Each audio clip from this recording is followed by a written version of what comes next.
Guys, next tayo dito sa hair mask na makikita nyo dito sa box, okay?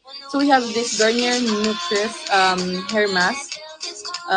This one is a vibrant red with avocado oil and pure pigments.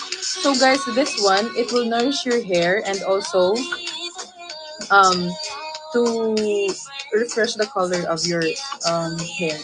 So, di ba, for example, nagpapa-hair color tayo, tapos mga ilang days or tawag nito, weeks or months, nag-ano na siya, nag-fade.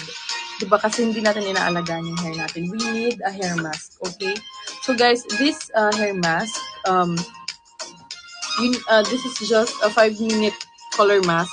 So, after nyo mag-shampoo, then rinse thoroughly your hair and then apply this one. Actually, here sa likod, meron siyang before and after this one, 5 minutes and 10 minutes.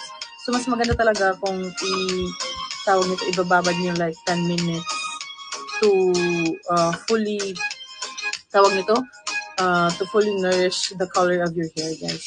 And also, no need for conditioner after applying. Okay, so, guys, yung pag-apply dito is every after 2 weeks since it is a mask. Yeah. Okay, guys. So, since it is a mask, so every 2 weeks. So, diba, amazing. Kung ipapadala niyo po ito sa... Actually, guys, sorry, I forgot. We are available worldwide. So, itong mga gift box, pwede nyo ipadala sa US, Philippines, globally po tayo. So,